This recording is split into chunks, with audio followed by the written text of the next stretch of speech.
መልካም አድማጮቻችን ተመልሰናል ከአቶ ታዬ ጋር የምናደርገው ምክክር እንደቀጠለ ነው ተከታተሉን ብለን እንጋብዛቸዋለን እስኪ ታዬ እንግዲህ ምርጫ በህገ መንግስቱ መሰረት 2020 ላይ ነበር መደረግ የነበረበት በግሪጎሪያን አቆጣጠር ማለት ነው በግዕዝ ይመስለኛል 2012 ነው ግን የተደረገው በሚቀጥለው አመት ነው የተሰጠው ምክንያት በአደባባይ የተሰጠው የኮቪድ በዓለም ደረጃ የኮቪድ ተላላፊ በሽታ ስለተፈጠረ ያንን ምክንያት በማድረግ ነው የተሰጠው ህገ መንግስቱ ደግሞ የሚደነግገው በየ5 አመቱ ነው የሚል ነው ያ 5 አመት 6ም ሊሆን ይችላል በሚል ተተርጉሞ ምርጫ 1 አመት ልራዘም ችሏል አንተ እንግዲህ ውስጥ አዋቂ ስለሆንክ ውስጥ ስለነበርክ ማዕከላዊ ኮሚቴ አባልም ስለነበርክ ውስጥ የተመካከራችሁት የፓርቲው እሳቤ ምንድነው ምርጫን ማስተላለፍ ለምን አስፈለገ እስኪ አንድ እሱ ነው ሁለተኛ ህጋዊነቱንስ እንዴት ነው የምታዩ የዛን ጊዜ ነው ማለት አሁን አይደል በወቅቱ እኔ በማቀው ቁመት ልክ ለምርጫ እየተዘጋጀን ነበር ኮቪድ ከመምጣቱ በፊት እንደውም ኦፌኮ ወደ አርሲ ባሌ ሐረርጌም ሄዶ በጣም ህዝቡ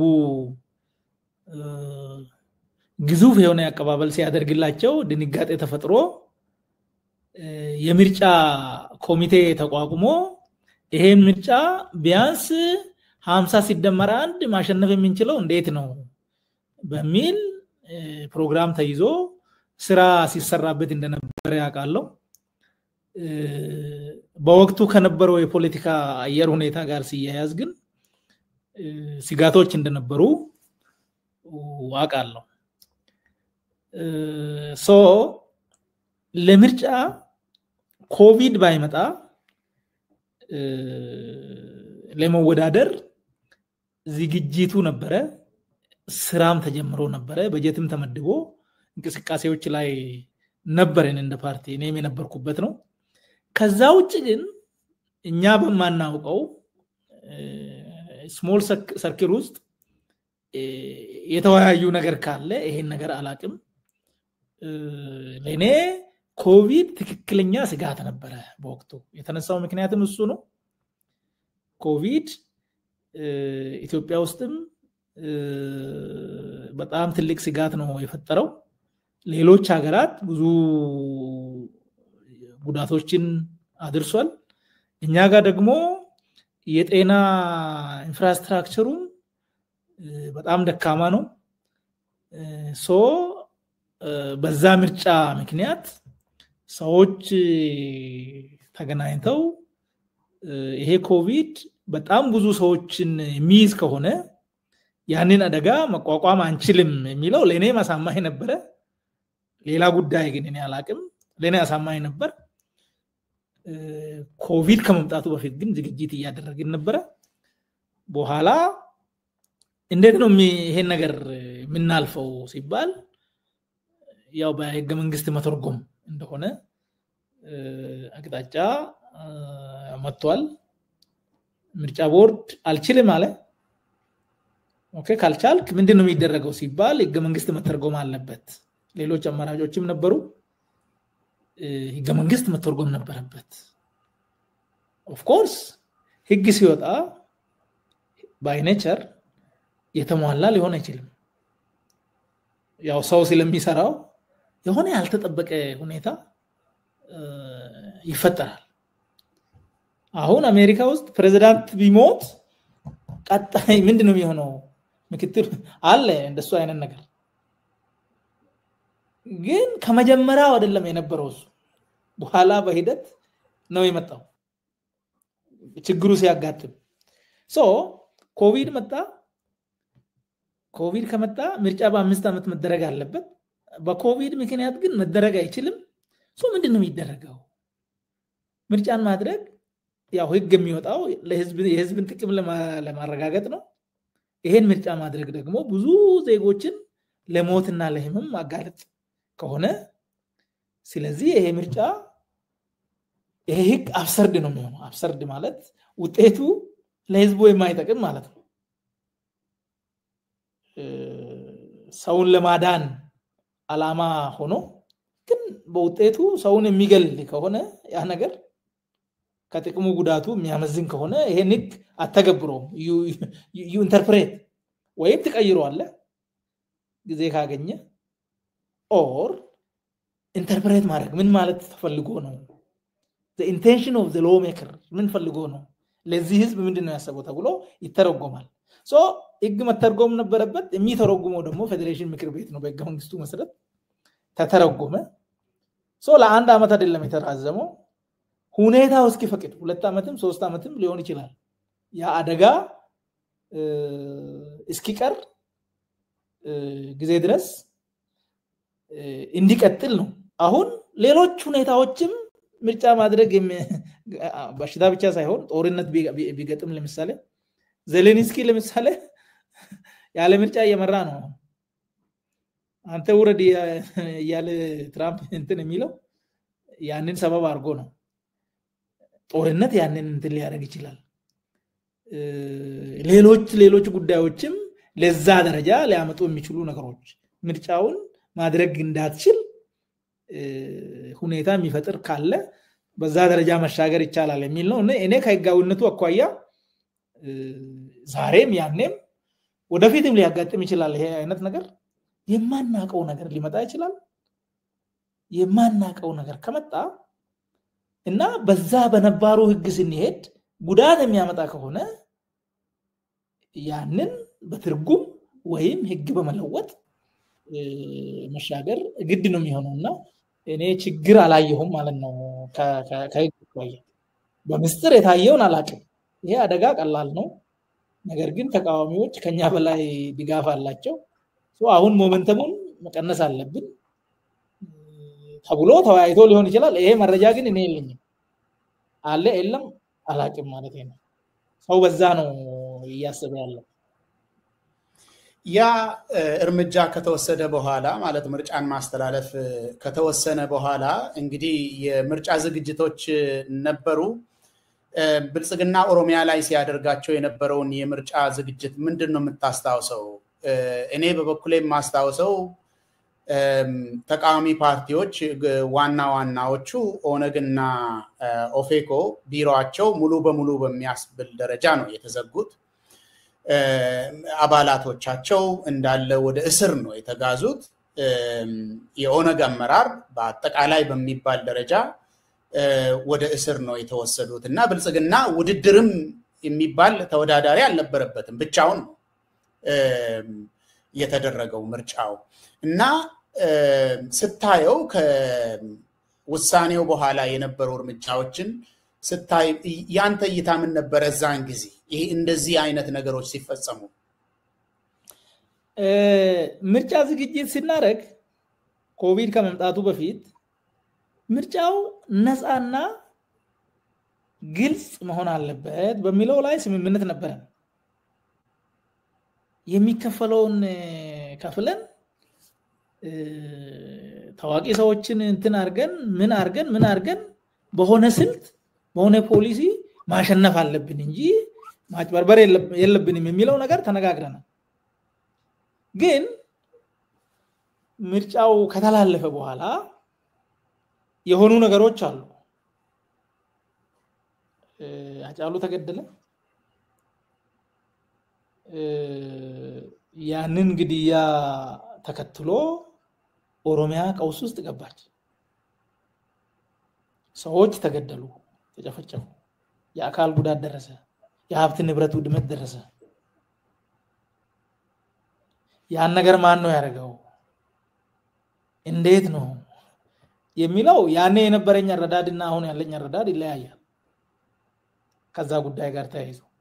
በወቅቱ የነበረኝ ግን ችግር ተፈጠረ፣ ሰዎች ላይ ጉዳት ደርሷል፣ ሰው ወንጀለኞች አሉ። የታሰሩ ሰዎች ለኔ ወንጀለኞች ነበሩ። ኮሙኒኬሽን ነኝ። እያንዳንዱ መሬት ላይ ምን እንደሆነ አላቅም። የሚደርሰኝ መረጃ ያንን ነው የሚያሳየው። የሰው ቤት ያቃጠለ አለ፣ የሰው ሱቅ የዘረፈ አለ፣ የሰው ሆቴል ያቃጠለ አለ፣ የሰው መኪና ያቃጠለ አለ። ኦፍ ኮርስ ያ ስሜት ነበር። ያው ስሜቱ አጫሉ ሞቷል። ያ ትልቅ ፐርሰናሊቲ ነው የሞተው። ሰው ስሜት ውስጥ ገብቷል። ግን ራሱ ሰውን ከሰላማዊ አካሄድ ወደ ጥፋት፣ ወደ ማቃጠል፣ ወደ ማውደም፣ ወደ መግደል ማን ነው የወሰደው የሚለው ለምን የሚለው ራሱ አሁን መመለስ ያለበት ጥያቄ ነው። ማን ነው ራሱ አጫሉን የገደለው የሚለው ያው በወቅቱ በመንግስት በኩል የነበረ ናሬሽን ነበር። በኋላ ያ ናሬሽን የሚታመን አይደለም። አሁን ናሬሽኑ እሱ ሌላ ነው። ምንድነው የተከተለው? ሰው ታሰረ። የታሰረው ማን ነው? ኦብኮ ስለሆነ ነው? ኦነግ ስለሆነ ነው የሚለው ላይ ችግር አለ። እነ በቀለ ገርባም እነ ጀዋር መሐመድም ሌሎች የኦነግ ሰዎችም በወቅቱ ያው ከአጫሉ ስርዓት ቀብር ጋር ተያይዞም የተፈጠሩ ዝግቦች ነበሩ። ኢቭን ከግድያው ጋርም ይያዛል የሚሉ ሌሎች ናሬሽኖች ነበሩ። ያው ግድያው የሴራ ስለመሆኑ ማን ነው እዛ ውስጥ የሚለው ነገር ያው የሚመረምረው አካል ሆኖ በወቅቱ የነበረው ናሬሽን ይሄ ነው። የታሰረው ወንጀል ስለሰራ ነው የሚል እምነት ነው የነበረኝ እኔ። በኋላ ግን ኦሮሚያ ውስጥ ከዛ በኋላ የፖለቲካ እንቅስቃሴ ሰላማዊ የሚባል የፖለቲካ እንቅስቃሴ ተዘግቷል። የኦነግና የኦፌኮ አመራሮች ደግሞ ምርጫውን አንሳተፍም አሉ። አዲስ አበባ ላይ የምናየው ሌላም አካባቢ የምናየው ምርጫው ክፍት ነበር። አዲስ አበባ ላይ ለምሳሌ ተወዳድሮ ነው ሰው የወደቀው። እነ ኦነግና ኦፌኮ ያልተወዳደሩት ማሸነፍ አንችልም፣ አሁን ብልጽግና የጠራ ሐሳብ አለው እንደዚህ ስለሆነ እኛ ደግሞ በዛ ደረጃ አደረጃጀትም ሐሳብም የለንም፣ የምናተርፈው ቦይኮት ብናደርግ ነው የሚል ነው ናሬሽኑ የነበረው። እና የተለየ ነገር በወቅቱ ያው በኋላ ሴራ ያው ከራሲም ታያለ፣ ራሲም ላይ የሚሆን ሌላም ነገር ላይ የሚሆን ሴራውን ታያለ። በወቅቱ ግን እኔ ያንን ሴራ በዛ ደረጃ ማቆ ነገር ስላልነበረ ምርጫው መተላለፉ ህጋዊ ነው። እንቅስቃሴውም ያደረግነው ኦፍ ኮርስ ማኒፌስቶ ብዙ ነገር ብዙ ልፋት ተደርጓል፣ ወጪ የወጣበት ምንም ወደ ተወዳዳሪው ካምፓኝ ነው። ተወዳደሩ ደግሞ ተብሎ ብዙ ልመና ተደርጓል። ለኛ የደረሰን እስር ቤት ያሉ አመራሮች እኛ እስር ቤት እያለን ከተወዳደራችሁ ወዮላችሁ ብሎ አስጠንቅቋል የሚል መረጃም ደግሞ አለ ለኛ።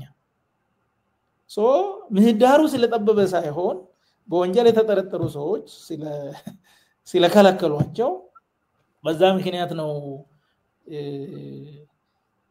የቀሩት የሚል እንትን ነበረ ማለት ነው በወቅቱ የነበረው። ይሄ ነው። የአጫሉን እልፈት እንዴት ነው ሰማው? እስኪ አጫሉ ማታ ነው ቤት ነበርኩ። የነገረኝንም ሰው በትክክል አላስተዋውስም፣ ደውሎ ነገረኝ። በጣም የሚያም ነበረ።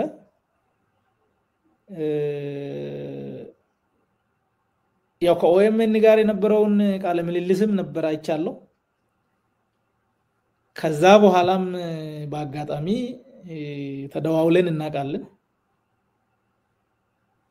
ከቃለ ምልልሱ በኋላ እና በጣም ነው የደነገጥኩት። ሴራ እንደሆነም ያኔ ነው የገባኝ። ቤት ነበርኩ ከባለቤቴ ጋር። ሴራ ስትል ከመንግስት በኩል ነው በሌላ በኩል? ያንተ የዛን ጊዜ የነበረ እይታ?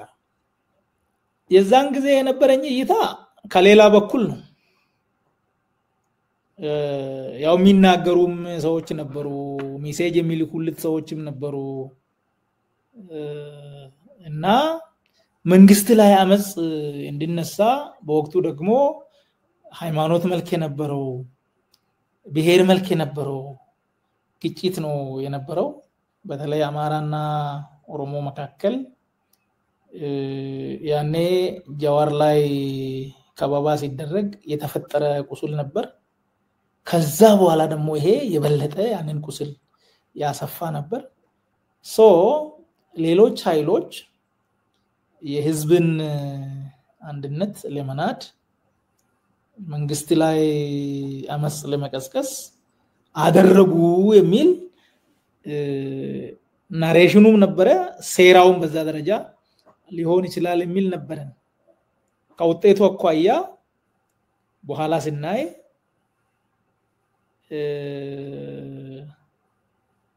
በተለይ ኦሮሚያ ላይ በጣም ትልልቅ ሰዎች ለማ ጨምሮ ከመንግስት መዋቅር የተነጠሉበት ነበር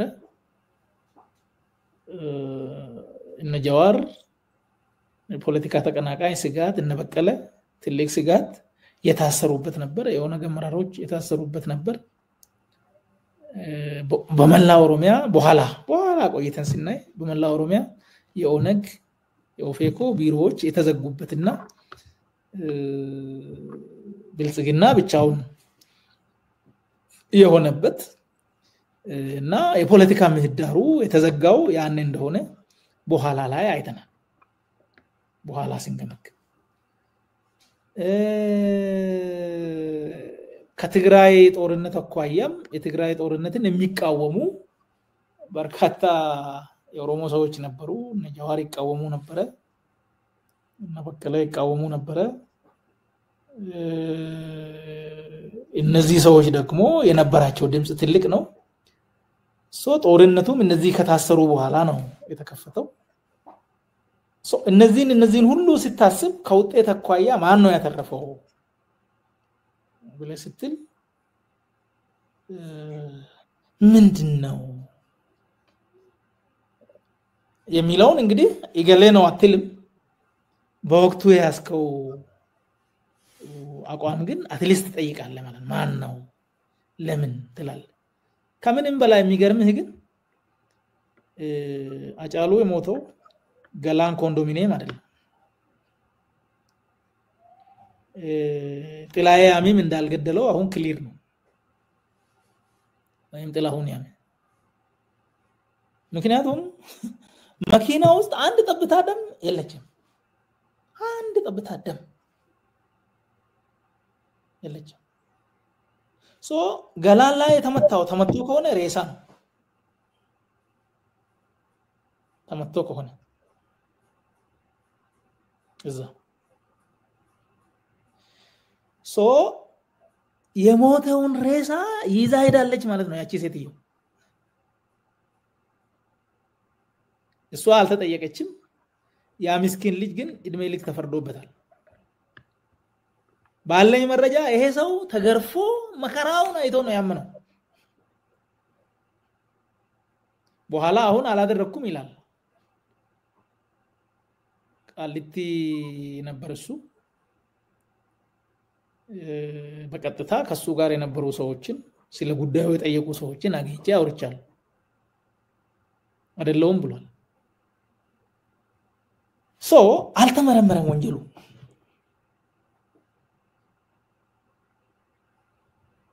ወንጀሉን ታውቃለች ያቺ ሴትዮ አደረገች አላደረገች ሌላ ጉዳይ ሆኖ ግን የት ማን እንዳደረገው ግን ታውቃለች ግን ነፃ ወጣች ሶ ይሄን ሁሉ ሲታስብ በፊት የነበረህን አመለካከት ትቀይራለህ ማለት ጥሩ እንግዲህ ያው አጫሉ ምርመራው ይቅርና ለምርመራውም ጊዜ እንዳይገኝ በአስቸኳይ እንዲቀበር ነው የተደረገው ሁሉንም ነገር ታስታውሳለን እስኪ ወደ ኦሮሚያና ትግራይ ጦርነት እንሂድ ታዬ በኦሮሚያ ያለው ጦርነት በተለይ በኦሮሞ ነጻነት ሰራዊት መካከልና በአገዛዙ መካከል የሚደረግ ጦርነት አለ። በየጊዜው እያገረሸ እየሰፋ የሄደ ጦርነት ነው። ዛን ጊዜ ጦርነቱ ሲከፈት ጊዜ የነበረ አቋም ይታወቃል። ከብልጽግና ፓርቲ አንፃር ቆመ በጣም በሰፊው ስትከራከር እንደነበረ የሚታወቅ ነው። እስኪ በፊት ብልጽግና ውስጥ የነበርክ ጊዜና አሁን ላይ ቆመ ስትገመግመው ኦሮሚያ ውስጥ ስላለው ጦርነት የነበረ አረዳድ እዛን ጊዜ የነበረ አረዳድና አሁን ያለ አረዳድ መካከል ያለው ልዩነት ምንድነው? በጣም ሰፊ ልዩነት ነው ያለው። በወቅቱ ያው ምህዳሩ የመከፈት አዝማሚያ እያሳየ ነበር። ሰው የፈለገውን ይናገራል፣ ማደራጀት ይቻላል። በጣም ብዙ እስረኞች ተለቋል። የህግ ማሻሻያዎች የምርጫ ህግን ጨምሮ የሲቪል ማህበረሰብ አደረጃጀት ህጎች፣ የሚዲያ ነፃነት ህጎች እነዚህ ሪፎርም እየተደረጉ ነበር። 2011 2012 እነዚህ ሂደቶች ነበሩ። ሰው መሳደብም ይችላል። እንደው የቀረው ያኔ ነፃነቱ ሰው ከነፃነቱ ድንበር ሁሉ አልፎ መሄድ ይችላል በወቅቱ እና ትግሉም ደግሞ ውጤት ያመጣው በሰላም ነው እና ይሄንን በሰላም ያሸነፈውን የህዝብ ትግል ወደ ጫካ መመለስ ልክ አይደለም። ሰው ትክክል አይደሉም እነዚህ ሰዎች የሚል ጠንካራ አቋም ነበረኝ። በዛው መሰረት ነው ሲከራከርም የነበረው ትክክል አይደለም የሚል ማለት ነው። በኋላ በሂደት ይሄ ጦርነት ጠቀሜታው ይሄንን ህዝብ ያወናበደ በጎሳ እየከፋፈለ ለመግዛት ለሚፈልገው የበለጠ ሽፋን ሰጥቶታል።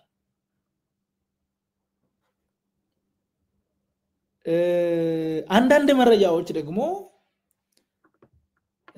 በወቅቱ ጀነራል ከማል ገልቹ ባንክን የሚዘርፍ ሰውን የሚገል መንግስት የሚያሰማራቸው አካላት አሉ የሚል መረጃ ሰጥቶ ነበር። እንደ መንግስት ማመን ይከብድ ነበር በወቅቱ። በኋላ ላይ መተን የከረዩ አባገዳዎች መንግስት ትልልቅ ባለስልጣናት ቆመው ቁጭ ብለው ተወያይተው ወስነው እንዲረሸኑ ካረጉ በኋላ ያንን ያደረገው የኦሮሞ ነጻነት ሰራዊት ነው፣ ሸኔ ነው አሉ። ያ ፈንዳመንታሊ ስለዛ ጦርነት የነበረኝን አመለካከት ቀየረው ማለት ነው። አባገዳዎችን ከረሸኑ በኋላ ሸኔ ነው ካሉ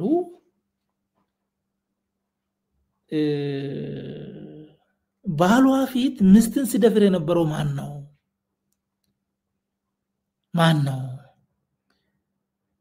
የምትቃጠልበትን እንጨት ሰብስብና አምጥተህ ከዛ በኋላ እናቃጥላለን ብሎ የራሱን ማቃጠያ እንጨት ሰብስቦ ሰው መጥቶ የሚቃጠለው ያንን ያደረገው ማን ነው?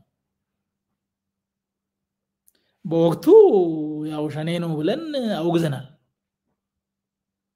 ያንን የሚያፋልስ መረጃ ስታገኝ ወደ ኋላ ትጠይቃለህ ማለት ነው።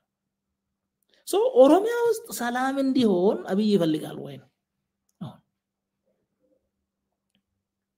አብይ ሰላም እንደማይፈልግ በኦሮሚያ ብቻ ሳይሆን በኢትዮጵያ በሙሉ በኢትዮጵያ ብቻ ሳይሆን በአፍሪካ ቀንድም ሰላም እንዲሆን እንደማይፈልግ አሁን ግልጽ ነው።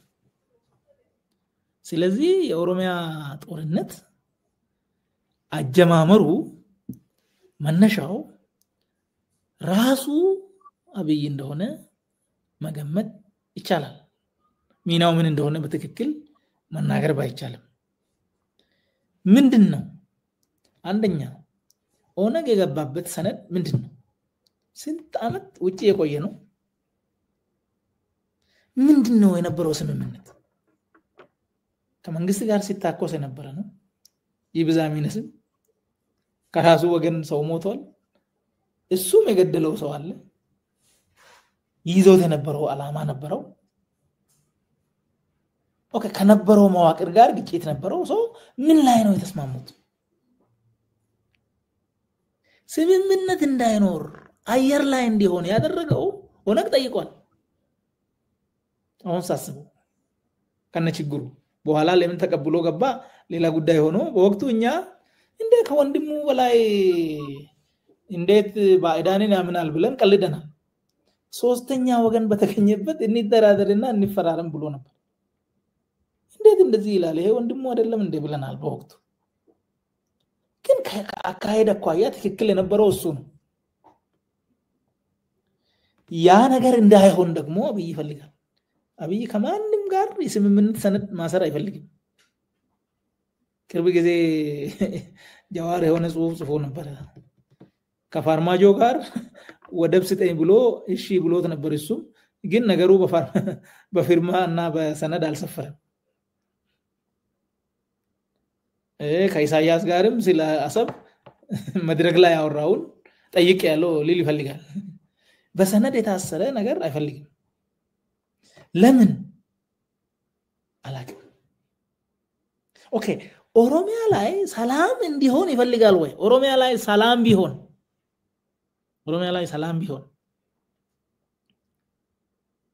በዚህ በሸኔ ወጣቶች ባይሰደዱ ባይገደሉ ባይታሰሩ ሰላም ቢሆን መቆየት ይችላል ወይ ምክንያቱም ጦርነት የስልጣን ምክንያቱም ሁሉንም የፈለገውን ይዞ ይዘርፋል የፈለገውን ይገርፋል የፈለገውን ያስራል የፈለገውን ይገላል ጦርነት ስላለ ይሄን ነገር በዚህ ደረጃ ከጦረኛ ባህሪው አኳያ አሁን ሳይው ባለቤቱ እሱ ነው የኦሮሚያ ህዝብ እንደፈለገ ሲፈልግ ሲያፈናቅለው ሲፈልግ የፈለገውን ግብር ሊጭንበት ሲፈልግ ልጁን አፍኖ ወደ ጦርነት ሊሰድበት ይሄን ማድረግ የሚችለው በቀውስ አውድ ውስጥ ነው እንጂ በሰላም አውድ ውስጥ ማድረግ ስለማይችል ይሄንን የሚፈልገው እሱ ይመስለኛል አሁን ባለኝ ግምገማ እስኪ ካነሳው አይቀር እኔም አንድ ጥያቄ ጨምሬ ልጠይቅ እንግዲህ የኦሮሞ ነጻነት ሰራዊት በሁለት ዙር ከብልጽግና ጋር ለመደራደር ጥረት አድርጎ ታንዛኒያ ውስጥ እንደወደቀ የሚታወቅ ነገር ነው አንተም ያ ነገር ሁለተኛ ዙር ሲወድቅ ጊዜ የነበረህን ሐዘኔታና ትክክል እንዳልሆነ ገልጸህ ነበር ነገሩን ከመሰረቱ ስታየው ውድቀቱ ምንድነው ምክንያቱ ባንተ አረዳድ ያው የመጀመሪያው መልሰን እንገናኛለን ጥሩ አረዳድ ፈጥረናል ብሎ ነው የተለያዩት ሂዳር ውስጥ የሆነው ግን የተለየ ነው ምንድነው መጀመሪያ 90% ተስማሙ አሉ ውይይቱን ሲያደርጉ የነበሩት የመከላከያ ጀነራሎችና የኦሮሞ ነጻነት ሰራዊት አመራሮች ናቸው ሁለቱም ያው ጦርነቱን ስለማይፈልጉት ከዛ መውጣት ስለሚፈልጉ ተስማሙ በብዙ ጉዳዮች ይሄን ስምምነት በኋላ ነሬድዋንና ከዚህ አወሉ አብዲ ሄዶ ስምምነቱን ረብሹት አንድ በል ሌላ ጉዳይ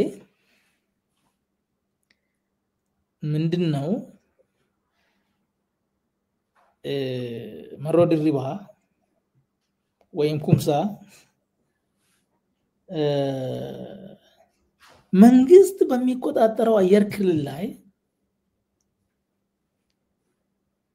የሸማቂ መሪ ሆኖ አደራዳሪዎቹን አምኖ ጉዳት ደግሞ የሚደርስ ከሆነ ብሎ ሪስክ ተቀብሎ ሰላም እንዲመጣ ወደ ታንዛኒያ ሄደ በሩ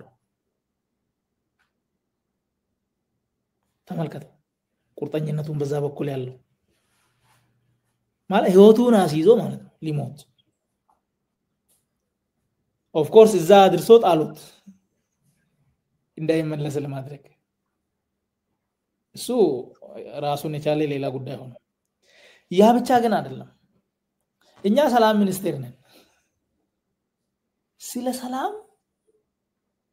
አዋጅ 1263 2014 ለኛ ነው የሚሰጠን ይሄን ውይይት ይሄን ምክክር ሰላም ማምጣት የኛ ነው ግን ያንን ውይይት ለማካሄድ ሄደው የፍትህ ሚኒስትሩ ነው ጌዶን ጢሞቴዎስ በምን ይሳብ ለምን ፍትህ ሚኒስቴር ሰላም ማምጣት ኃላፊነት ነው አይደለም ህግ ማስከበር ነው ሰው ከኃላፊነቱ ውጪ ነው ሄደው ታያለ እዛ ውስጥ ምንድነው የተሰራው የሚለው ከምንም በላይ ግን ሌላው ስምምነቱ ውይይቱ እንደተጀመረ ሸኔን እያጠፋን ነው የሚል ፕሮፓጋንዳ ተከፈተ በኦሮሚያ ኮሙኒኬሽን በኢቲቪ በፋና በኦቢኤን ወጣ ሸኔ ያለቀ ነው አሉ ያስገድድ ነው ተገዶ ወደዛ እጅ እንዲሰጥ ያደረግ ነው የሚል ነው የመጣው አሁን ውይይት ጀመረ በዚህ ውይይት ላይ ለምን እንደዚህ አይነት ፕሮፓጋንዳ ትነዛል ዋናው ጉዳይ ሰው ሲወያይ አትሊስት ሆስቲሊቲ ጥላቻ እና ጥርጣሬ የሚፈጥሩ ነገሮችን ከዛ መቆጠብ አለብህ ጀኒውን ከሆንክ መንግስት ጀኒውን አልነበረም ማለት ነው ከዚህ አኳያ ሲታይ ያ ብቻ አይደለም ጦርነትም ጀመረ ባይዘው ከነበረበት ተንቀሳቅሶ በቃ አሁን ጊዜው ነው አመራሩ ወጥቷል አመራር የሌለውን ኃይል አጥፉት የሚል ደግሞ ትዕዛዝ ተሰጠና ሄደ እሱም ተደረገ ሰላም እንዲሆን በሰላም እንዲያልቅ አልተፈለገም ማለት ነው እንዲረበሽ ተፈልጓል ከመንግስት ወገን ያ ብቻ ግን አይደለም ስምምነቱ ሳይሳካ ሲቀር መንግስት መግለጫ ወጣ በመግለጫው ላይ ጽሁፍ ጽፍ ያለው ነው አንዱ የቀረበው እሱ ነው እንደ ክስኔ ላይ ሸኔ ተመልሶ ያደሩ ጥያቄዎችን በመጠየቁ ምክንያት ምን ድርድሩ ፈረሰ ይላል ምንድነው ተመልሶ ያደረው በተለይ በኦሮሚያ የማንነት ጥያቄው ነው በ1966 የተነሳው ምኑ ነው አሁን የተመለሰው ከማንነት አኳያ ኦሮሞ ክብር አለው ኦሮሞ ባህሉ አሁን አለው ወደ ሌብነት ወደ ውሸት አልተቀየረም ኦኬ ዲሞክራሲስ ደግሞ ጥያቄ ነው የህግ በላይነት አለ ብለህ ስታስብ በኃይለ ሥላሴ ጊዜ ከነበረው የከፋ ጭቆና ኦሮሞ ላይ መጥቷል ኦኬ ይሄ ተመልሷል ጥያቄው ዲሞክራሲ ጥያቄ ነበር የኢኮኖሚ ጥያቄስ ተመልሷል ሰው መኖር እየቻለ ነው ሰው ከመሬቱ ያለ ካሳ እየተፈናቀለ አይደለም ኦኬ የቱ ነው የተመለሰው ይሄን ስታስብ ይሄ መግለጫ ሲሰጥ እኔ ነኝ ያበላሸሁት እንደማለት ነው የሆነልኝ ለኔ ምክንያቱም የማቃቸው ፋክቶች ስለሆኑ መሬት ላይ እነዚህ ጥያቄዎች እንደውም የበለጠ ከፉ እንጂ ሁኔታው የተሻሻለ ነገር ስለሌለ እንደውም የነበረውን ሰላም ባጣበት ህዝቡ አይ ይሄ ጥያቄ ተመልሷል የተመለሰ ጥያቄ ነው የጠየቀው ስለዚህ ሂድ ያልኩት በዚህ ምክንያት ነው ሲል አይ እኔ ነኝ ያበላሸሁት የማለት ያህል ነው ለኔ ከዛ ባሻገር ደግሞ ባህሪውን ስለማቅ እኔ ሲጀመር ጀምሮ ፓርቲ ኦፊስ በነበርኩበት ጊዜ 3 አመት ነው የነበርኩት በየማኔጅመንት ስብሰባው ስለ ሌብነት ስለ ጸጥታ ቀውስ ያላነሳውበት ቀን የለም እረባካችሁ እንወያይ እረባካችሁ ግምገማ ይደረግ የሚል ነው የሚጠይቀው በየማዕከላዊ ኮሚቴ ስብሰባው ይሄንን አነሳለሁ ስለ ኢኮኖሚው አነሳለሁ ስለ አካሄዳችን እንገምግም መገምገም አይፈልግም ግምገማ የወያኔ ባህሪ ስለሆነ ይባላል ከኔ ጋር ፐርሰናሊ መወያየት የማይፈልግ አካል ጠመንጃ የታጠቀ እኔ በብልጽግና 10 ብልጽግና በሐሳቡ የሚያስብ ካለ አንዱ እኔ ነኝ በሐሳቡ የሚያም እንደኔ አይነት ብልጽግና ጋር መነጋገር መወያየት የማይፈልግ ሰው ይሄንን መንግስት ይሄንን ስርዓት በጠመንጃ ለማጣል ከሚፈልግ አካል ጋር ጀኒውን ሆነ ውይይት ማድረግ ይችላል የሚል ግምትም አልነበረኝም በእነዚህ ምክንያቶች ነው ለድርድሩ መክሸፍ ኃላፊው መንግስት ነው ያልኩት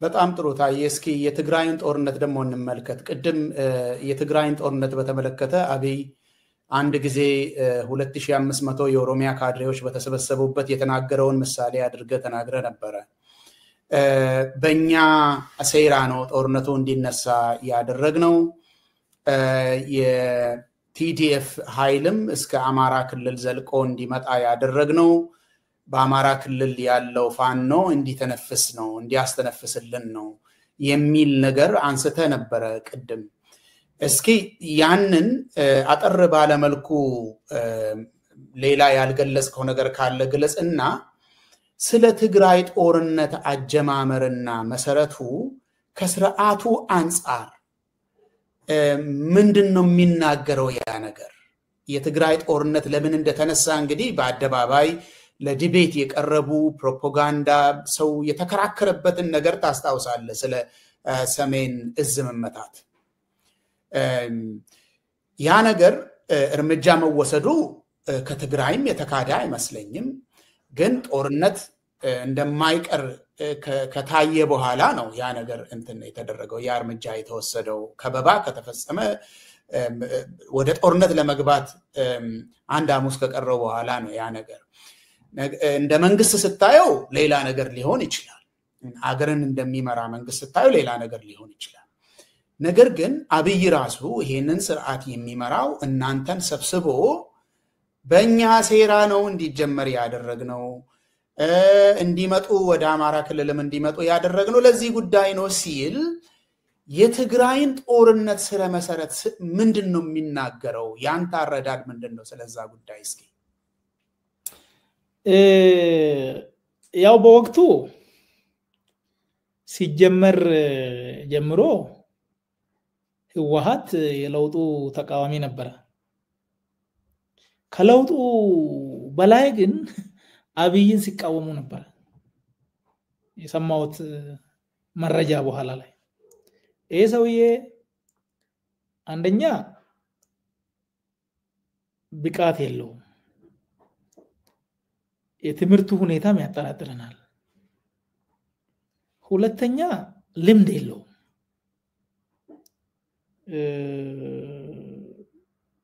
እና የአመራር ችሎታውን ያሳየበት አጋጣሚ የለም። ከዚህ በላይ ግን ህዝበኛ ነው፣ ሙገሳ ነው የሚወደው፣ በመርህ የሚመራ አይደለም። አምባገነንነት ይታይበታል፣ ሁሉን አዋቂነት ይታይበታል። ሲመረጥ ማለት ነው፣ ሲመረጥ ያነሱበት ግምገማ እና ይሄ ሰውዬ አይሆንም ለእንደዚህ አይነት ሰው ሀገር መስጠት ሆን ብሎ ሀገር ማፍረስ ነው ብሎ አንስቶበታል። ያኔ ይሄ ቂም አለ። ግን ያው ከለውጡ ጋር ተያይዞ የሰኔ 16 ተንኮልም ነበር። እሱን ራሱ ማናረገው አናቅም። ከዛ ጋር ተያይዞ የቀን ጅቦች የሚል ኮድ ስም ወጥቶ በወቅቱ ያው እኛም ህወሓት ደህንነቱ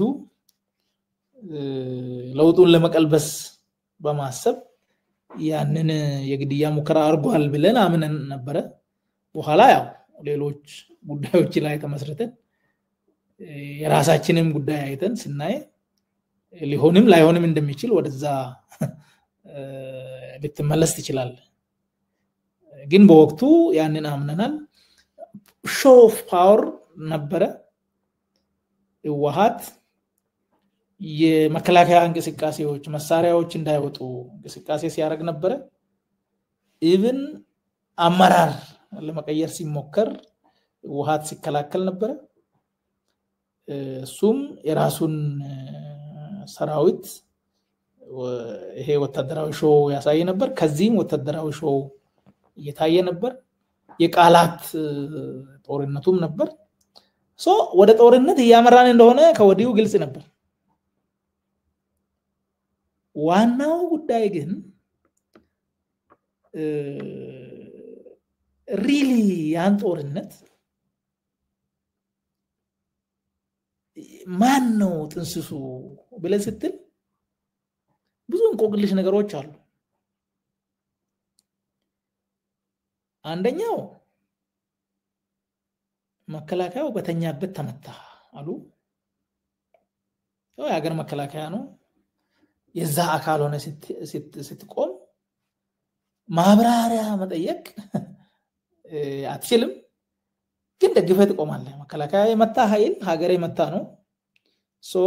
ልክ አይደለም ህወሓት ህግ ማስከበር ተብሎ የተጀመረው ዘመቻ ልክ ነው ብለህ አብረህ መሰማራት ይኖርብሃል።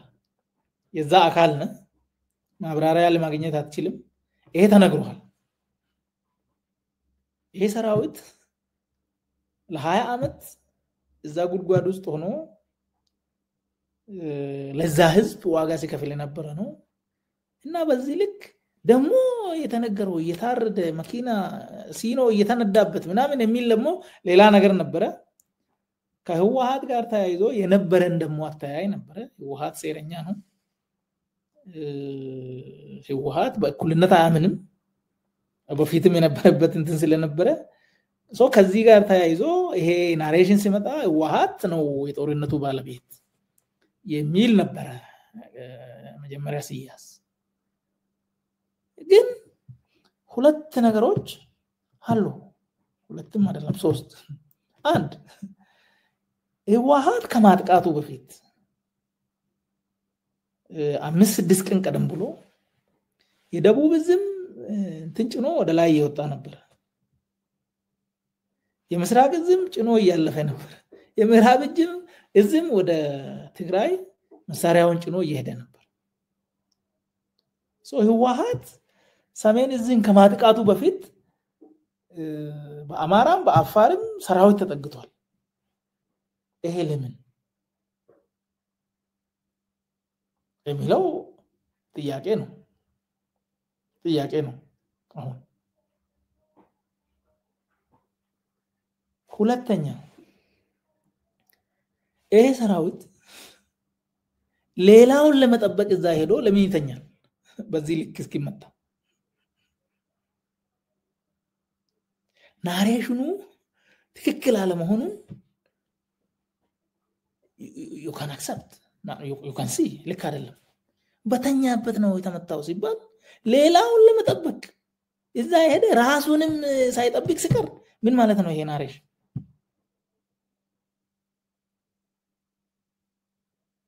ሶስተኛ ይሄ ሀገር ነው የሀገር ደህንነት አለ የመከላከያ ደህንነት አለ ይሄ ሁሉ በትግራይ በሙሉ ይሄ ሁሉ ዝግጅት ሲደረግ ለምንድን ነው መረጃ ያልተገኘው ወይስ መረጃው ተገኝቶ ዝም ተብሏል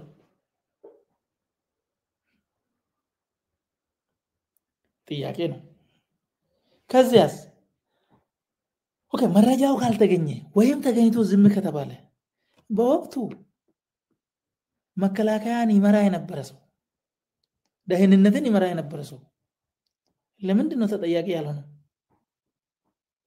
ምክንያቱም ኃላፊነቱን በአግባቡ አልተወጣም መጠየቅ ነበረበት ግን ጀነራል አደም የተደ አምባሳደር ሆኖ ቱርክ ገባ ደመላሽ ፌደራል ፖሊስ ሆኖ ወደዛ ሄደ እና ተሰራ ይሄ ምን ማለት ነው ታያለ ማለት ነው ከሁሉም በላይ ግን ይሄን ነገር እኛ ነን ያደረግነው አለ ሰውየው እንዲመታ ሰሜንዝ እኛ ነን በሴራ ያደረግነው ያ ጦርነት ባይፈጠር የትግራይ ኮማንደሮችን እስከ 10 አለቃ ድረስ የነሱ ነው የኛን ሰዎች ማስገባት አንችልም ስለዚህ ከዛ ለማውጣት እና የራሳችንን መዋቅር እዛ ውስጥ ለመስራት ጦርነቱ አስፈላጊ ነበር እና እኛ ነን ያደረግነው ብሎ በራሱ አንደበት እኔ ባለውበት 2500 ሰዎች ፊት ለፊት ይሄን ተናገረ አዳማ ላይ ጊዜውን ታስታውሳለህ 2013 ሐምሌ ላይ ቀኑን አላስታውስም ሐምሌ ላይ ይሄን አለ ኦኬ ሰውየው እኔ ነኝ ካለ አንተ አይደለም ማለት አልችልም አሁን ላይ እና ሌሎች ደግሞ ደጋፊ ነገሮች አሉ ህወሓት ጥሩ ነው ያልኩ ግን አይደለም የሴራው ባለቤት እሱ ሆኖ በሴራው ተጠልፎ ገብቶለታል እሱ በሚፈልገው ሄዶለታል ህወሓትም ቢሆን ወርሱም ያው ራሱ የሆነ ችግር ስለነበረበት የማናቃቸው ፋክቶች ግን ብዙ ናቸው ማናቃቸው አንደኛ እኔ የኤርትራ ሰራዊት ወደ ኢትዮጵያ ገብቶ እየተዋጋ ስለመሆኑ በፍጹም አላውቅም ነበር በፍጹም እስከ ቅርብ ጊዜ ድረስ ማለት ነው ጦርነቱ ካለቀ በኋላ ሰዎች ይናገሩ ነበር ፕሮፓጋንዳ መረጃዎችን በዓለም አቀፍ ሚዲያዎች የወጡትን እነ ጉተሬስ እዛን ጊዜ ያቀረቡት ጥያቄ በሚዲያ የወጣ እና አብይ መልስ የሰጠበት እነኚህ በዓለም አቀፍ ሚዲያ አውታሮች የወጡትን ነገር አታምንም ነበር ማለት ነው ኖ አሁን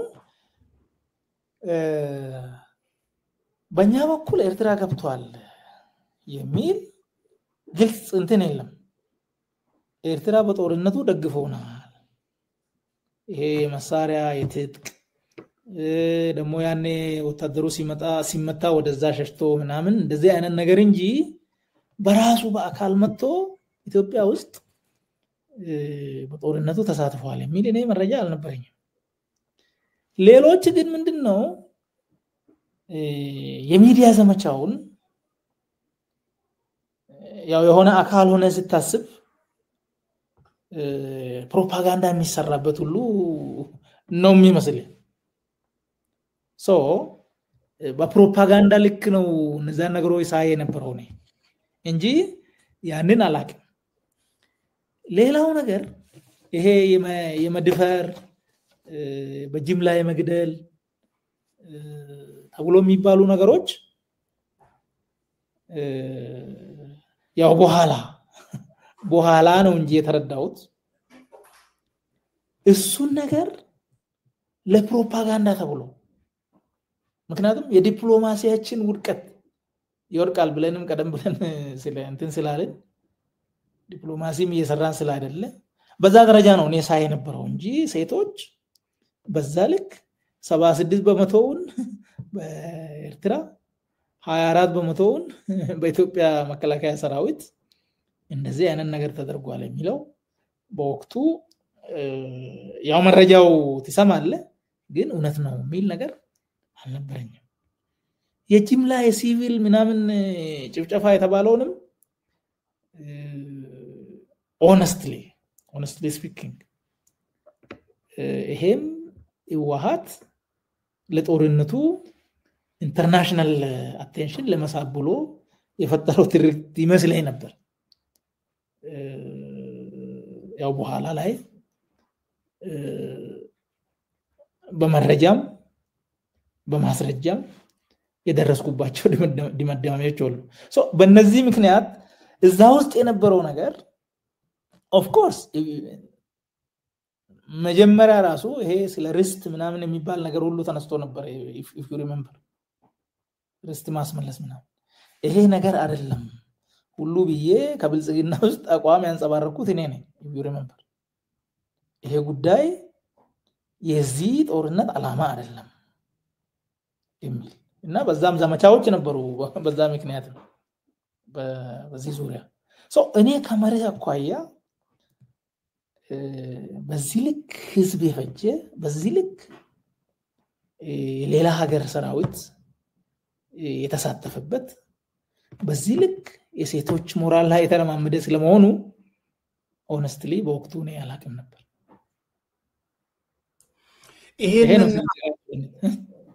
ይሄንን አቋም ስትመለከት በተለይ አብይ ራሱ እናንተን ሰብስቦ 2500 ሰዎችን ሰብስቦ የተናገረውን ነገር ስታስብ ስለ አማራ ክልል ጦርነት የሚናገረው ነገር አለ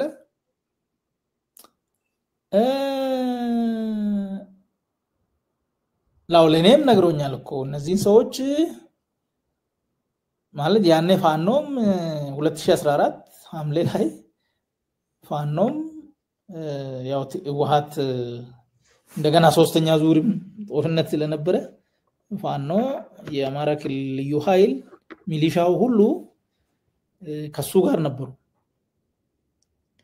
ነገር ግን ላፈርሳቸው ነው ብሎኛል ከሱ ጋር ይያሉ እውነት ነው ውሸት ወይም እኔን ስሜቴን ለማየት አላቅም ግን ብሎኛል የአማራ ክልል ጦርነት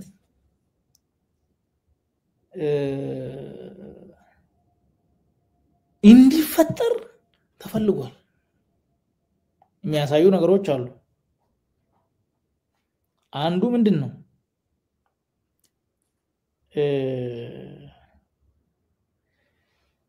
ልዩ ኃይል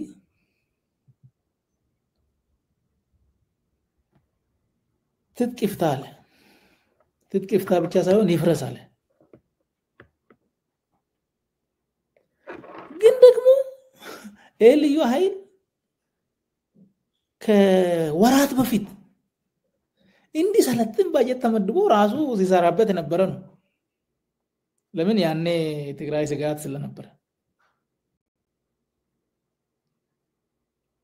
all of a sudden ከትግራይ ጋር እርቅ ሲወርድ እና የቲዲኤፍ አባላት ትጥቃቸውን ባልፈቱበት ዛሬም ድረስ ታጥቆ ነው ያሉት የአማራ ክልል ፖሊስ ነው ልዩ ኃይል ነው እንጂ ፖሊስ ነው የኦሮሚያ ክልልም ልዩ ኃይል ነው እንጂ ፖሊስ ነው ትግራይ ክልል ግን ሰራዊት ነው ያለው ከነትጥቁ ነው እሱን እዛው ትቶ እዚህ ጋር ፍቷል ትርጉሙ ምንድነው ምን ማለት ነበር አላማ ኦኬ ያ ብቻ አይደለም ፋኖ እናንተ ኢትዮጵያ ኩራት ናችሁ ኢትዮጵያ መከላከያ ናችሁ ብሎ ራሱ ፓርላማ ላይ ወቅና ከሰጠ በኋላ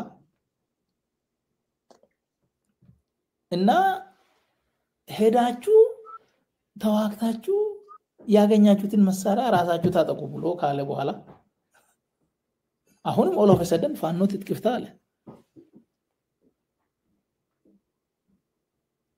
ፋኖ ትጥቅፍታ ሲባል ረብሻ ተጀመረ ከዛ የአማራ ክልል ምክር ቤት ቁጭ ብሎ ተቀምጦ ይሄን ነገር በሰላም በውይይት እናድርገው አለ መከላከያ ደግሞ ትጥቅ መፍታት አለብህ ካልፈታ ወዮልህ የሚል መግለጫ አወጣ ክልሉ ነገሩን በሰላም ለመያዝ እየሞከረ በዚህ በኩል ደግሞ ሌላ መግለጫ እየተሰጠበት እና በዚህ ውስጥ በሁለት ሳምንት በሶስት ሳምንት የሚያልቅ ጦርነት ነው ተብሎ ተገባበት ማለት ነው ስለዚህ አማራ ክልል ጦርነት እንዲፈጠር ቀውስ ውስጥ እንዲገባ የአብይ ፍላጎት የአብይ ጥረት ይታየኛል ማለት ነው ከጀርባው በጣም ጥሩ እስኪ የብልጽግና ስርዓት ጥፋቶችን እንመልከት ታዬ ከሙዚቃ ሽግግር በኋላ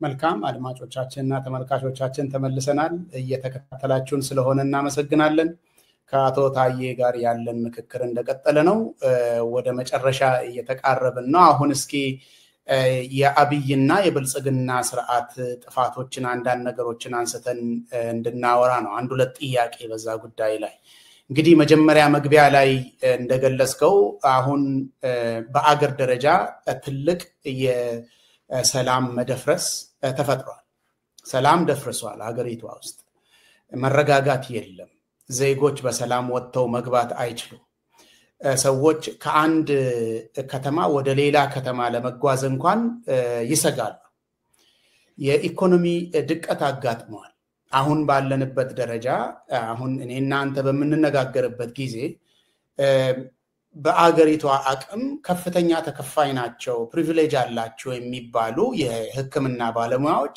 ርቦናል እየራብን መስራት አንችልም ብለው ሙሉ በሙሉ በሚያስብል ደረጃ ስራ ያቆሙበት ሁኔታ ነው ያለው መምህራን ህይወታቸው የምታቀው ነገር ነው መጠየቅ ፈርተው ካልሆነ በጣም ትልቅ ችግር ውስጥ እንደሚኖሩ ድሮም ኢኮኖሚው ጤነኛ በሆነበት ጊዜ ራሱ የሚታወቅ ነገር ነው በአገሪቷ ውስጥ ያሉ የኢንቨስትመንት ስራዎች እንደተዘጉ በአብዛኛው ማለት ነው በጣም ሊሚትድ እንደሆኑ ቅድም አንስተህልኝ ነበር የተለያዩ የኢንዱስትሪ ልማቶች አገሪቷ ውስጥ በጦርነት ምክንያት በአቅም ማነስ ምክንያት እንደተዘጉ የሚታወቅ ነገር ነው በአጠቃላይ የግብርና ስራ ገበሬዎች ማዳበሪያ መግዛት እንደተቸገሩ ገንዘብ ሲያገኙ ደግሞ የፓርቲ ድጋፍ እንደሚያስፈልጋቸው አሁን ደግሞ ገንዘቡ በአጠቃላይ ጨምሮ ከአቅማቸው በላይ እንደሆነ እየተሰማ ነው ያለው ከተማ አካባቢ ያለ ኑሮ ውድነት አንተ ራስህ የምታውቀው ነገር ነው የአገሪቷ የዲፕሎማሲን አቅም ከኢህአዴግ ጊዜ የነበረውን ጊዜ ማነጻጸር ይቅርና አብይ ከመጣበት 2 አመት የመጀመሪያ 2 አመት ጋር ራሱ ብናነጻጽር በጣም ከፍተኛ ውድቀት የተፈጠረበት ሁኔታ ነው ያለው ኢትዮጵያ በዓለም ዙሪያ የአፍሪካ ቀንድ የሰላም አንከር በአማርኛ አንከር ምን እንደሚባል አላቅም የሰላም አንከር ከመባል ወደ ግጭት አምራች አገር እንደተወሰደች ነው ያለው ሁኔታ።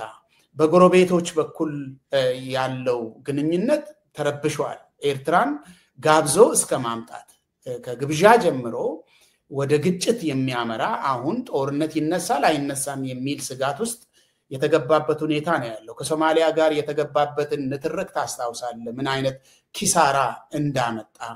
ደቡብ ሱዳን ከአንድ ወረዳ አልፋ ሁለተኛ ወረዳ እንደቀማች፣ ከሱዳን ጋር ያለውን ግጭት ታስታውሳለህ። አልቡርሃን እና ሐምቲ መካከል የሚደረግ ነገር አገሪቷን በከፈለበት ሁኔታ አብይ አህመድ የመሳሪያ አቀባይ ሆኖ ከሐምቲ ጋር እንደተሰለፈና ዩናይትድ አረብ ኤሚሬት የምታመጣቸውን ነገር ማሳለጥ ላይ እንደተሰለፈ የሚታወቅ ነገር ነው። በአጠቃላይ አብይ አህመድ ከመጣበት ጊዜ ጀምሮ የጠፉ የአገሪቷ ዜጎች የሚታወቅ ነገር ነው። ተመዝግቦ ባይሆንም በትግራይ ጦርነት ብቻ የጠፋ ህይወት ከ1 ሚሊዮን በላይ እንደሚገመት የተለያዩ ጥናቶች ወጥተዋል። ኦሮሚያ ላይ የተደረጉ የሰላም ማጣት፣ የዜጎች መገደል አንተ ራስህ የምታውቃቸው ነገሮች ናቸው። በአማራ ክልል የተፈጠረውን ነገር እያየ ነው። ይሄንን ሁሉ ነገር ደምረን ስናይ የብልጽግና ስርዓትና የአብይ አህመድ አመራር ድርሻ ምንድን ነው ታዬ? ያው የወንጀል ዝርዝሮቹን አንስተሃል አንተ፣ ግን ቅርጽ ለመስጠት ከሀገር ውስጥ አኳያ የጦር ወንጀሎች ተፈጽሟል። ያው ከከረዩ አባገዳዎች መረሸን ጀምሮ ንጹሃን ዜጎች ላይ ድሮን፣ ሞርታር እስከ መተኮስ፣ የንጹሃንን ቤቶች እስከ ማቃጠል፣ እህል ማሳ ላይ እስከ ማቃጠል ጦር ወንጀሎች ተፈጽሟል። ይሄ ኢንተርናሽናል ወንጀል ነው።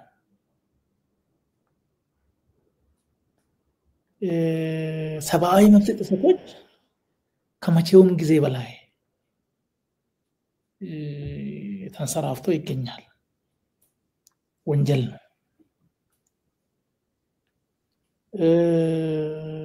ከኢኮኖሚ አኳያ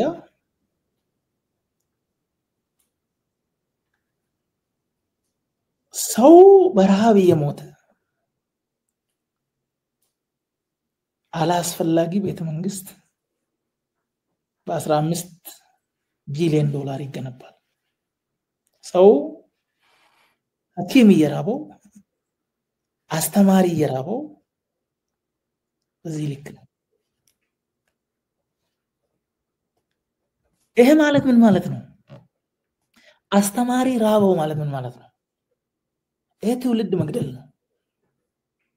አሁን ያለውን ሰው ብቻ ሳይሆን አሁን ቀጥሎ የሚመጣው ትውልድ፣ አሁን ትምህርት ቤት ያለው የ5 ዓመት ኬጂ ያለው የ6 የ10 እነዚህ ትውልድ መግደል ነው። ሐኪም ራበው ሐኪም ማከም አልቻለም ማለት ምን ማለት ነው? ሰው በበሽታ እንዲያልቅ ነው።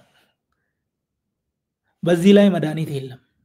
ማህበራዊ ቀውሱ የት እንደሆነ የት እንደሚደርስ ማየት ትችላለህ። ሌሎች ጉዳዮችንም ስላነሳን የዚህ ጉዳይ ባለቤት ማን ነው የሚለው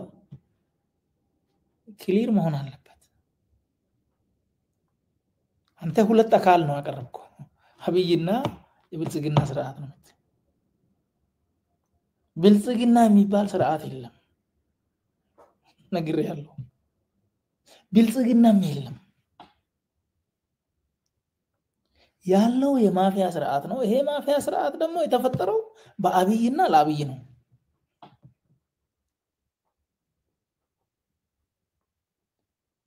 ለአብይ ትርጉም አልባ ስልጣን ተብሎ የተፈጠረ ማፊያ ነው። ያ ማፊያ እሱ ነው የሚቆጣጠረው። ይሄው ነው ብልጽግና የሚባለው አስተሳሰቡ። ያ ነገር ሰውየው አብይ ባይሆንና ቢተገበር ኖሮ ለኢትዮጵያ በኔ አረዳድ በጣም ትልቅ ተስፋ ነበር ያ ነገር እንዳይሆን ግምገማ እንዳይኖር ፓርቲ እንዳይኖር መተቸት እንዳይቻል ይሄን ሁሉ ያደረገው ህግ እንዲጣስ ያደረገው ራሱ አብይ ነው እና ሁለት አካል የለም አብይ ከሌለ ምንም ነገር የለም ከሱ ስርዓት የሚባል አብይ ከሌለ ከሱ በኋላ የሚቀር ነገር የለም እሱ ብቻ ነው ያለው ለዚህ ሁሉ ወንጀል ኦፍ ኮርስ የሀገሪቱን ዳር ድንበር ማስደፈር የውጭ ኃይሎችን አንጥተ ዜጎችን ማስገደል የሀገር ምስጥሮች ለውጭ ኃይል አስገብተ ደህንነት አድርገ ማስገባት ይሄ ሀገር ክደት ነው ይሄ ወንጀል ነው ባይዘው ኦፍ ኮርስ ይሄ ጉዳይ አብይ ብቻ ነው የሚጠየቅበት ለማለት አይደለም ባለቤቱ በዚህ ልክ እንዲሆን ግን ያደረገው እሱ ነው እሱ ጋር በጭብጨባም በሙገሳም የተሳተፉ በልካቸው መጠየቃቸው አይቀርም ዋናው ግን ስርዓት የሚባል ስለሌለ ዋናው ችግሩ ራሱ ስርዓት አለመኖር ነው ባይዘው ችግሩ ራሱ ስርዓት አለመኖር ከዚህ አኳያ ተጠያቂው እሱ ነው የሚለው ነው የኔ ያረዳድ መልካም ታዬ እንግዲህ ብልጽግና ፓርቲ አባል ሆነ ከፍተኛ አመራር ድረስ ስትሳተፍ ነበረ እንግዲህ ብልጽግና አመራር የለም ብለህኛል አብይ ነው በዛም ደረጃ ብናይ አሁን የደረሰው ጥፋት በአጠቃላይ የአብይ ነው ካልን እነኚህ የጠፉ ነገሮች ውስጥ አንተ ኃላፊነት ነበረብኝ እኔ የምጠየቅበት ነገር አለ ብለህ ታምናለህ ያው ጥፋት ኢንቴንሽን ነው ያው ከህግ አኳያ ሁለት አይነት ነው ያው በደረጃ የሚለዩ አንድ ሰው አውቆ ውጤቱን ተቀብሎ ድርጊቱን ከፈጸመ ለምሳሌ ሰው ለመግደል አስበ ሆን ብለህ በዛ ደረጃ ካረክ ኢንቴንሽናሊ ወይም አውቆ የተፈጸመ ወንጀል ይባላል ሁለተኛው ቸልተኝነት ነው ለምሳሌ ከተማ ውስጥ መኪና እየነዳ በ40 ኪሎ ሜትር ፐር አወር መንዳት ሲገባ በ60 እየነዳ ሰው ብትገጭ እና ብገል ትጠየቃለህ ምክንያቱም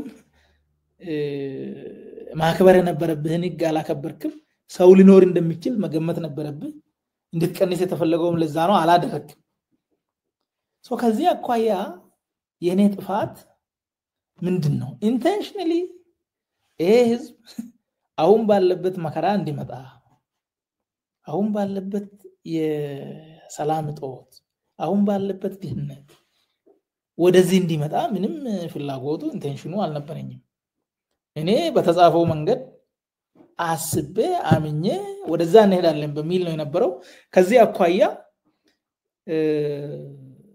ጥፋተኝነት ስሜት አይሰማኝም ቅድም ያነሳሁልህ ግን ሁለት ነገሮችን ማወቅ ነበረብኝ አንደኛ ይሄን ሐሳብ ሳምን የዚህ ሐሳብ ባለቤት ማን ነው ምን ይመስላል ይሄ ሰው የሚለው ማወቅ ነበረብኝ ስለሱ ማንበብ ነበረብኝ ስለሱ መጠየቅ ነበረብኝ እንዲሁ መቀበል አልነበረብኝም ንግግሮቹን ክሪቲካሊ መፈተሽ ነበረብኝ ከዚህ አኳያ ቸልተኝነት አለ ማለት ይቻላል ማድረግ ነበረብኝ ማድረግ የሚገቡ ነገሮችን ኦፍ ኮርስ ብዙ ነገሮች ፈጣን ነበሩ በወቅቱ ለውጡ ከዚህ ወደዚህ ስለምትል ጊዜም አልነበረም ግን ሆኖም ስለሚመራኝ ሰው ማወቅ ነበረብኝ ኦፍ ኮርስ አንድ ቀን ሳገኘው በዛው ነው ያወቅኩት ያን ነገር ቀደም ብዬ ማድረግ ነበረብኝ ኦፍ ኮርስ ሞክሬያለሁ ለአንድ አመት ከ5 ወር ሆን ብሎ ይሸሸኝ ነበር እንደ ሳገኘው እንደማውቀው ገብቶታል ለዛ ነበር የሚሸሸኝ ሶ እሱን ሳላቅ ማቃቸው ሰዎች ልክ አይደለም ስሉ የነሱን ሐሳብም መተው አልነበረብኝም ከዚያ አኳያ የሚሰማኝ ነገር አለ እና ያ ሐሳብ ልክ ነው ብዬ ሰው እንዲቀበል እንዲያምን በዛ ደረጃ ብዙ ለፍቻለሁ አሳስቻለሁ ሰው አሳስቻለሁ በኔ እኔን በማመን ወደዚህ መስመር የመጡ ይሄን መስመር የደገፉ ብዙ ናቸው እኔን በማመን እና ጥንቃቄ ማድረግ በነበረብኝ ልክ አድርጌያለሁ የሚል ሐሳብ የለኝም ግን ደግሞ እነሱ ከሚሰሩት አኳያ ሆን ብሎ ከሚፈጽሙት ወንጀል ይሄን ነገር ወንጀል መሆኑን ሳይ ደግሞ እኔ ትክክል አለመሆኑን ሳይ ደግሞ ልክ አይደለም ብዬ ኮስት ቢያስከፍለኝ ሌላም ነገር ቢያመጣብኝ አይ እኔ የመጣሁት ለዚህ አይደለም ይሄ ትክክል አይደለም በሚል ደግሞ አቋም ይዤ በተረዳውበት ወቅት በዛው ሰዓት ከህዝብ ጋር ለመወገን አይኔን አላሸው ሶ ከዚህ አኳያም ይሄም ታይቶ ማንኛውም ሰው ባጠፋው ልክ መጠየቅ ይኖርበታል እኔ አጥፍቼ ከሆነ ተመርምሮ የተገኘው ወንጀል ጥፋት ካለ ለመጠየቅ ዝግጁ ነኝ በዚህ ልክ ነው ማየው በጣም ጥሩ ታዬ እንግዲህ በአደባባይ የታየ ነገር ነው ያንተ እርምጃ ብዙ ሰውም ያደንቃል በዚህ ይሄንን አይቶ እንደ ሌሎቹ ጥቅምን ያዩ ኑሮን ያዩ ማለፍ ይቻል ነበር አንተ ያንን አላደረክም የወሰድከውን እርምጃ ሁሉም ሰው ያቃል ለማለት ያክል ነው እንግዲህ በወሰድከው እርምጃ ቀደም እንዳነሳ ነው ወዲያው እስር ነው የገጠመ ያንተ መታሰር ብቻ ሳይሆን ቤተሰብ ለአደጋ ተጋልጦ ነበር ህፃናት ሳይቀሩ ሜዳ ላይ ተወርውረዋል በጣም ጨካኝ የሆነ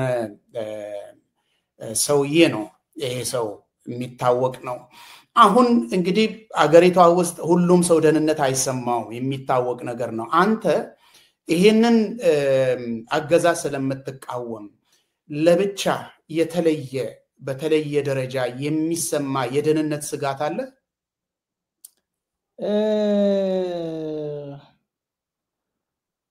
ያው በግልጽ ኢትዮጵያ ውስጥ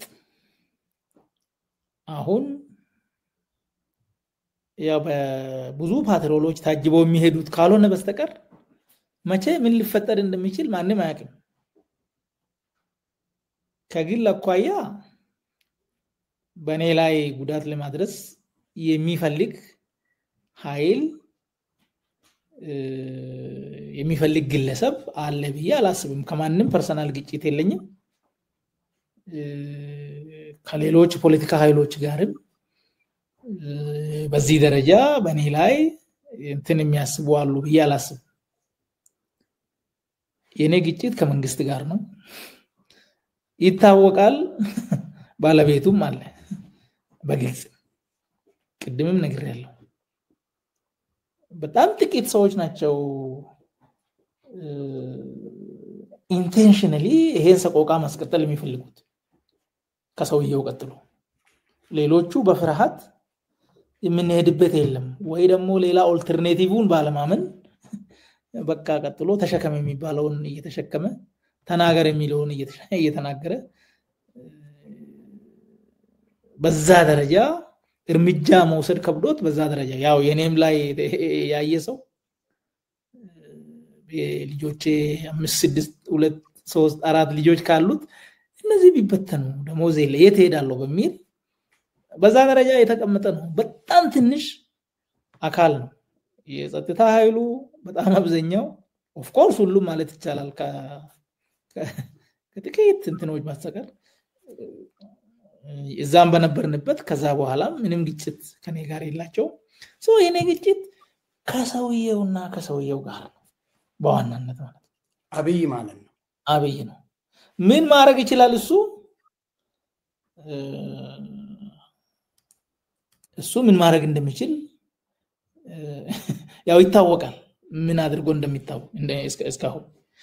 ግን በቀጥታ እስካሁን እንዲህ ነው ብሎ መጣ በኔ ላይ ምንም በግልጽ የመጣ በስልክም ደውሎ እንዲህ ያለኝ አንድም የለም። ግን እሱ ትልቁ ጠላቴ ነው። ከዚህ በፊትም 3 ጊዜ ግድያ ሙከራ ተደርጎብኛል። 3ቱም የተደረገው ጠባቂዎቹ ከተነሱ በኋላ ነው። መቼ ነው ታየ? ታስታውሳቸዋለህ?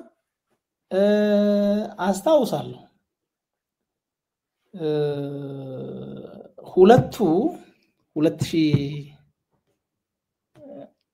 ኤግዛክትሊ እንትኑን አላቅም 2014 እና 2015 ውስጥ ነው የሆነው። 3ቱ ሁለቱ በአዳማ ነው፣ አንድ ቤት አካባቢ ነው። እና ሊገሉ ይፈልጋሉ ብሎ አንድ ሰው ጥበቃ ያስፈልጋል ካለ በኋላ በፖለቲካ ስትለይ ያንን ጥበቃ ሲያነሳ እና መልስ እንደው ጠመንጃ እንኳን ሲጠኝ ሲባል እኛ አንገልህም የሌላው የራሴ ጉዳይ ሲል ሰው ከዛ ጋርም የሚታያይዘው ነገር አለ ማለት። ዋናው ጉዳይ ግን የያዝነው የህዝብ ጉዳይ ነው። ኮስት ሊኖር ይችላል።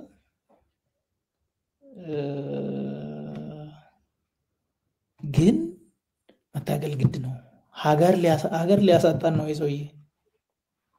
እኔ ፐርሰናሊ ወደ 50 ዓመት እየተጠጋው ነው። ከዚህ በኋላ ብዙ አዲስ ነገር አላየም። ግን ልጆች አሉ።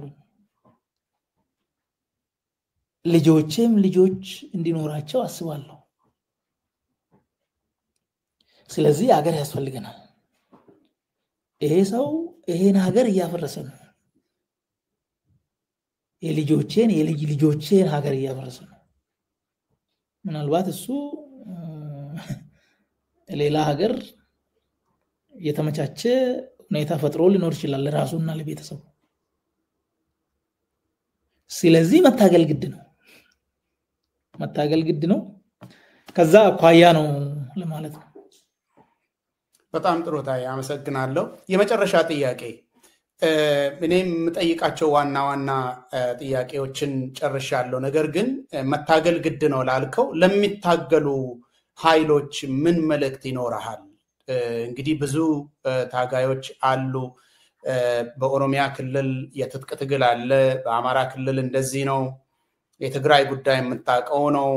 የሰላማዊ ፖለቲካ ፓርቲዎችም ለስም አሉ፣ ግን መንቀሳቀስ እንደማይችሉ የሚታወቅ ነገር ነው። ግን በአጠቃላይ ስርዓቱን ለሚታገሉ ሰዎች ምን ትላለህ? አንድ ለልሂቃንስ በየፈርጁ ላሉ ልሂቃን የምታስተላልፈው መልእክት አለ?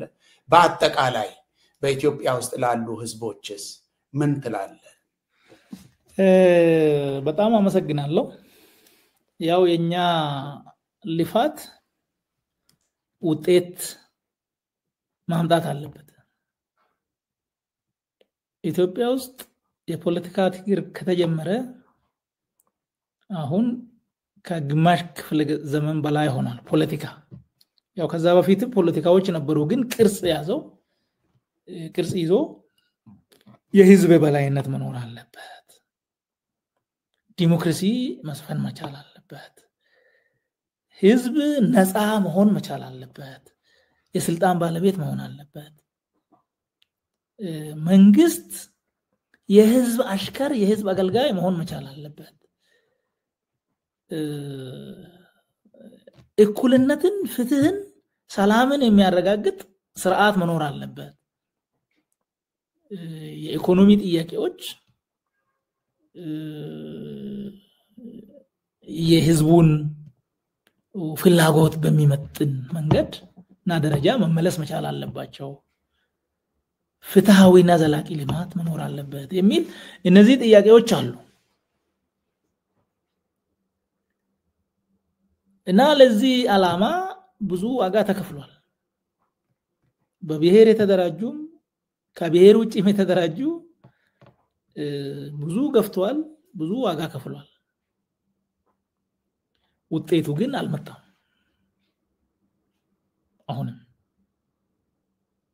አሁንም ትግል ላይ ነን በርካታ ጊዜያት ውጤት የሚመጣበት እድል ነበር በህዝብ ትግል ግን ያው መሃል ላይ ጩሉሌዎች እየመጡ እየጠለፉ መጀመሪያ ወደ ተነሳንበት ቦታ ላይ ይመልሱናል አሁን የመጨረሻ ሊሆንልን ይገባል አሁን ካላሸነፍን እንደዚህ ከዚህ በኋላ እድልም ላይኖረን ይችላል ስለዚህ የሚታገሉ ኃይሎች አንደኛ ከኢጎ መውጣት አለባቸው አንዳንዱ ያው ለሞቀስ ሳይሆን እንደሱ አይነት የፐርሰናሊቲ ኮንፍሊክቶች አሉ በአንዳንድ አካባቢ የሚታይ ጉዳዩ የህዝብና የህዝብ ብቻ ማድረግ አለባቸው ለህዝብ ብለው የራሳቸውን የክብር ጥያቄ መቀነስ መቻል አለባቸው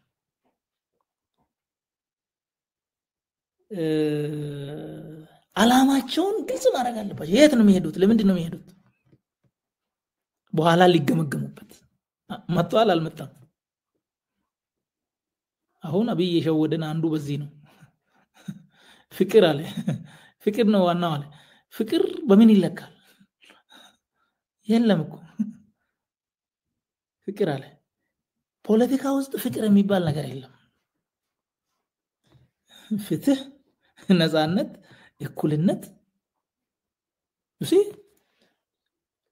የሚቆጠሩ ማሳያ ያላቸው ናቸው መኖር ምንድነው አሁን ለአማራ የሚታገል ለትግራይ የሚታገል ለኦሮሚያ የሚታገል ለሶማሊያ የሚታገል ለአፋር የሚታገል ምንድነው የት ነው የሚያደርሰው ያንስ ኦኬ የሱ አላማ ከሌላው አላማ ሪሊ በተጨባጭ የሚለይበት አለ ለምንድነው የማይተባበረው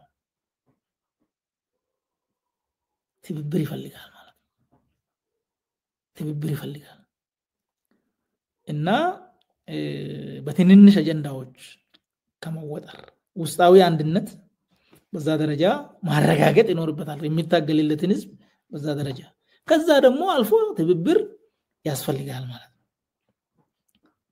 መታገል ካለበት ለውጤት ነው መታገል ያለበት ብሎ ነበር ለማለት ሳይሆን ለውጤት ነው መታገል ያለበት እና የሚታገል በዚህ ደረጃ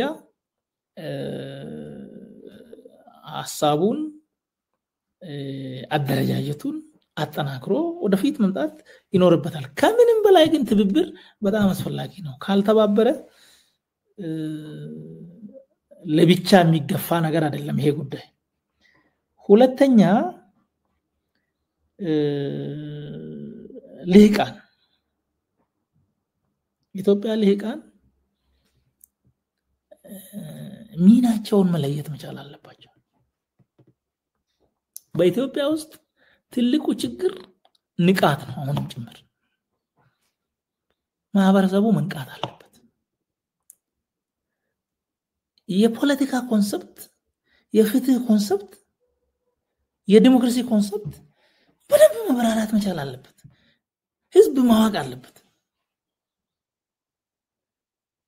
ኢቭን አሁን አንዳንዱ ምንድነው ችግራችን ብለህ ስትጠይቅ ደውኮ እግዚአብሔር ነው የፈረደብን ይላል ብዙ ሰው ነው ይሄ ትክክል አይደለም ባይዘው እየሆነ ያለው በእኛ ድክመት ነው እግዚአብሔር ሌላ ሀገር መርቆ የኛን የሚረግምበት ምክንያት የለም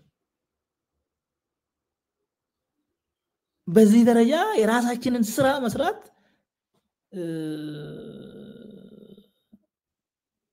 ስላቃተን ነው ይሄ በደንብ መብራራት መቻል አለበት የመብታችን ባለቤቶች እኛ ነን መብት ምንድነው ራሱ ግዴታ ምንድነው ኢሊቱ ክሊር ማድረግ አለበት ለህዝቡ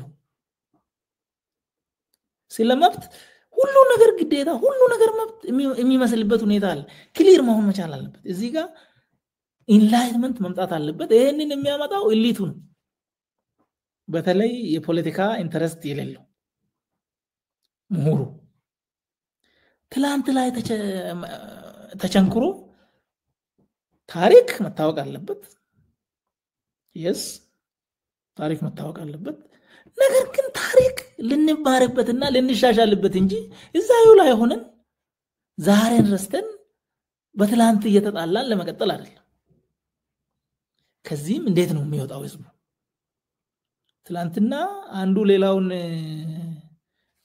ሲወር ስንት ግብስ ያደርስበት የነበረ አሁን አንድ ጥምረት ውስጥ ነው አውሮፓ ይታወቃል ታሪኩን ታውቃላችሁ የጀርመንና የፈረንሳይና የእንግሊዝ ብዙ ነበር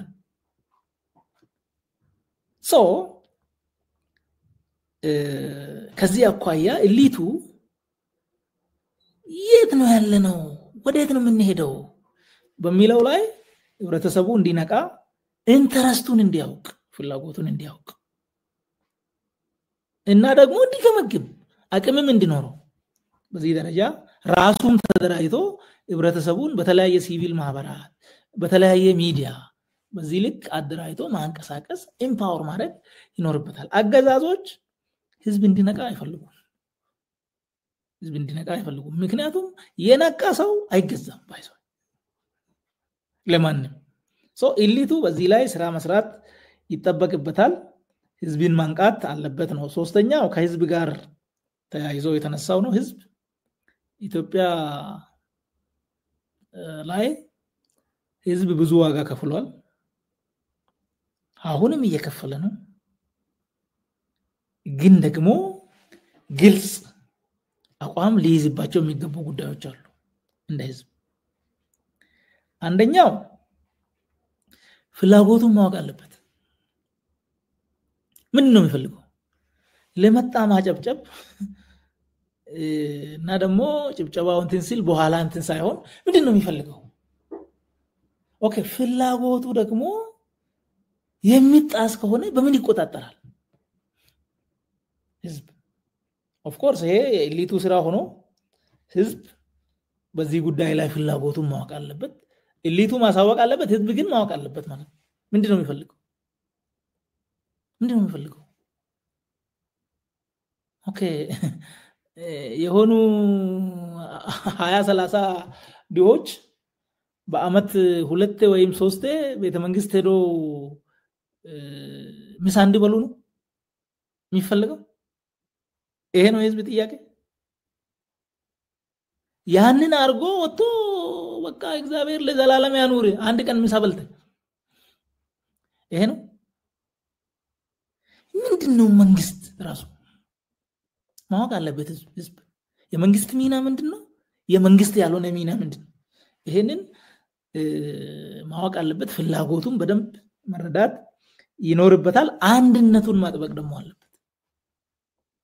በሃይማኖት ይሁን በብሔር ይሁን የጎንዮሽ ግጭት ውስጥ ሊከቶ የሚፈልግ ኃይል ካለ እሱ ጠላቱ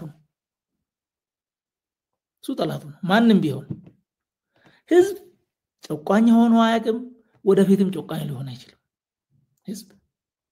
ህዝብ ነው ስለዚህ ማንኛውም ህዝብ ከሌላው ህዝብ ጋር አሁን በውስጡም ከአካባቢ ጋር ያይዞ አንተ ገሌ አካባቢ ይባላል አይደለም አንድነቱን ማጥበቅ መቻል አለበት ሌላው ለመብቱ ከሰማይ የሚወርድለት የለም የኬንያ መማር አለበት ትንሽ ግብር ተጀምሮ የኬንያ ወጣት ወጥቶ እንቢ አለ አስቀየረ ማነች እቺ ሴትዮ የባንግላዴሽ ነች ሼክ ሀሲና የምትባለው ባንግላዴሽ ነች ባንግላዴሽ በቃ መከራ በዛበት ህዝብ ወጥቶ እንቢ አለ ሄደች የኢትዮጵያ ህዝብም በራሱም ልምድ አለው 2010 ተባብሮ እንቢ አለ ጨቆኞችን ገረሰሰ አሁንም መታገል ይኖርበታል። ኦፍ ኮርስ ህዝብ ዝም ብሎ አይታገልም። አመራሮች ማስተባበር አለባቸው። ኢሊቱ ልሂቃኑ ማንቃት አለባቸው። በጋራ ጉዳይ ህዝብን ማስተባበር ያስፈልጋል። ከዚህ አኳያ እነዚህን መልእክቶች አሉኝ ለማለት ነው። አመሰግናለሁ ታዬ። እኔ ጥያቄን ቅድም እንዳልኩ እዚሁ ላይ አገባድዳለሁ። አድማጮቻችንና ተከታዮቻችን ከአቶ ታዬ ደንደአ አረዶ ጋር የነበረን ልዩ ቆይታ በዚሁ ላይ ይጠናቀቃል። በሌላ ፕሮግራም እስከምንገናኝ ደህና ሁኑልን። ታዬ በጣም እናመሰግናለን። እኛም በጣም እናመሰግናለን።